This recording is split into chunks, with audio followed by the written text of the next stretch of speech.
तो साथियों नमस्कार और स्वागत है आप सभी का हमारे YouTube चैनल पर। और इस वीडियो में हम बात कर रहे हैं बिहार पीएससी 2024 मुख्य परीक्षा के सिलेबस के बारे में। तो जैसा कि प्रारंभिक परीक्षा संपन्न हो गया है और एक आध दो सेंटर से कुछ न्यूज आए हैं, तो ऐसा लग रहा है कि 15 दिसंबर 2024 को आयोग ने बैठक किया और मतलब 16 तारीख को बैठक किया आयोग ने और 15 को नोटिफिकेशन डाला था वो बापू सभागार एग्ज़ाम सेंटर को लेकर। तो ऐसा संभावना है कि उसका फिर से एग्ज़ाम होगा। तो जो बापू सभागार में जितने भी स्टूडेंट्स थे उनका पेपर होना है, ऐसा संभावना है। ऑफिशियल अभी कोई न्यूज़ नहीं आया है। तो ऐसे में ये है कि लगभग 25 से 26 दिन के अंदर उनका दोबारा पेपर हो जाएगा। तो सवाल का लेवल जो रहेगा लगभग नॉर्मल रहेगा, जैसा कि रेलवे या फिर एसएससी में पूछा जाता है उस टाइप का रहेगा उनके लिए। बहरहाल मेंस की अगर हम बात करें तो देखिए, मेंस का अगर हम अनिवार्य विषय की बात कर लें तो सामान्य हिंदी 100 अंक का रहता है, 3 घंटे का समय रहता है। और सामान्य अध्ययन प्रश्न पत्र 1 300 अंक 3 घंटे का, सामान्य अध्ययन प्रश्न पत्र 2 300 अंक 300 घंटे का, और निबंध होता है 300 अंक का 3 घंटे का।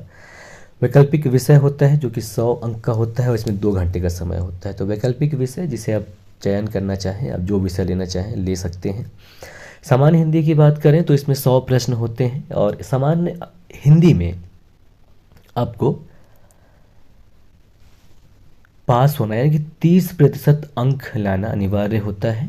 हालांकि जब जो मेरिट लिस्ट बनता है वो जनरल स्टडीज़ पेपर 1 और पेपर 2 और निबंध यानी कि 3 और इंटरव्यू का जोड़कर बनता है।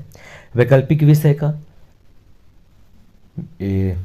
रिजल्ट में नहीं जोड़ा जाता, साथ ही साथ सामान्य हिंदी का नहीं जोड़ा जाता। लेकिन सामान्य हिंदी में पास होना कंपलसरी है, 30% चाहिए न्यूनतम अंक। जबकि वैकल्पिक विषय की बात करें तो न्यूनतम 40% चाहिए सामान्य अभ्यर्थियों के लिए। तो और जो वैकल्पिक विषय का पेपर होता है यह एमसीक्यू टाइप के क्वेश्चन होते हैं जिसमें खंड 1 और खंड 2 होते हैं। सामान्य हिंदी की अगर हम बात कर लें तो सामान्य हिंदी जो है इसमें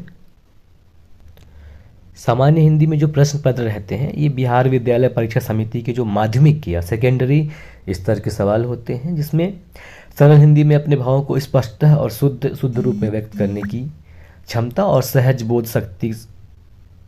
बोध शक्ति की जांच समझी जाती है। और जो अंक हैं वो इस प्रकार से होते हैं। देखिए 30 अंक इसमें निबंध से रहते हैं, व्याकरण के 30 अंक रहेंगे और वाक्य विन्यास के 25 अंक रहेंगे और संक्षेपण के 15 अंक रहते हैं। ठीक है, तो हिंदी का जो पहला पेपर है जो कि सामान्य हिंदी है उसमें आपको सिर्फ पास होना रहता है, 30% मार्क चाहिए इसमें। अब सामान्य अध्ययन की बात करें तो जैसा कि 300 मार्क के 2 सामान्य अध्ययन के पेपर होते हैं। तो सामान्य अध्ययन प्रश्न पत्र 1 की बात करें तो इसमें 2 खंड होते हैं। ठीक है, तो सामान्य अध्ययन प्रश्न पत्र 1 की अगर हम बात करें तो इसमें भारत का आधुनिक इतिहास और भारतीय संस्कृति से आधारित प्रश्न रहेंगे। इसके अलावा राष्ट्रीय एवं अंतर्राष्ट्रीय महत्व की जो वर्तमान घटना चक्र रहते हैं उससे संबंधित प्रश्न होंगे। इसके अलावा सांख्यिकी विश्लेषण, आरेखन और चित्रण से संबंधित प्रश्न होंगे सामान्य अध्ययन प्रश्न पत्र 1 में।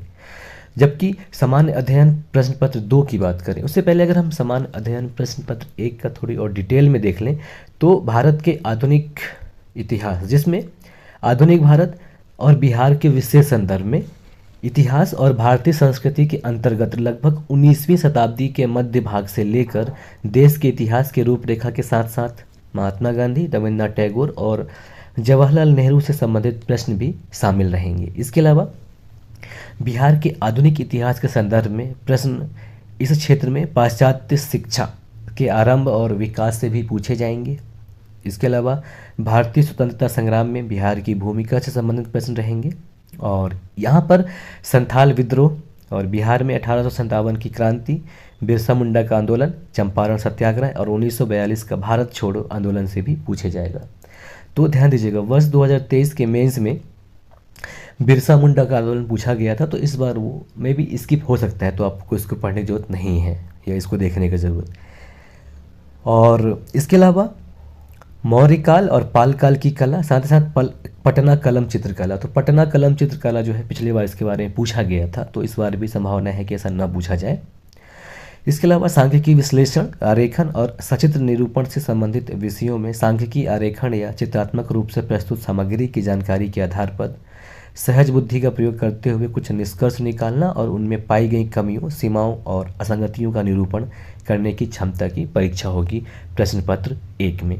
ठीक है, तो अब सामान्य अध्ययन प्रश्न पत्र 2 की बात करें तो इसमें भारतीय राज्य व्यवस्था, भारतीय अर्थव्यवस्था और भारत का भूगोल रहेगा। इसके अलावा भारत के विकास में विज्ञान और प्रौद्योगिकी की भूमिका और इसका प्रभाव क्या रहा है, इससे सवाल पूछे जाएंगे।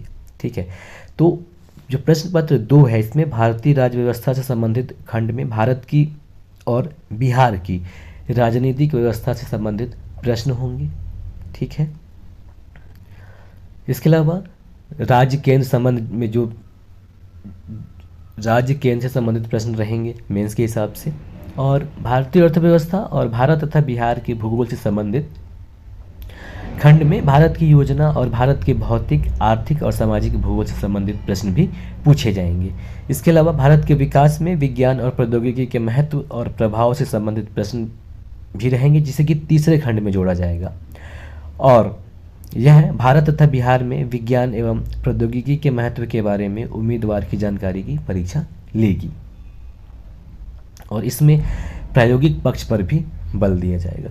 और जो निबंध है 300 नंबर का रहेगा। तो इसका पैटर्न जो है, पहला तो यह है कि जो इसका पैटर्न है यूपी जैसा यूपीएससी लेता है उसी टाइप से रहेगा। दूसरा, जो बिहार से संबंधित विषय इसमें रहेंगे और जो निबंध का पेपर है यह 300 अंक का होगा। तो जो निबंध का जो पेपर है 3 भागों में विभक्त रहेगा।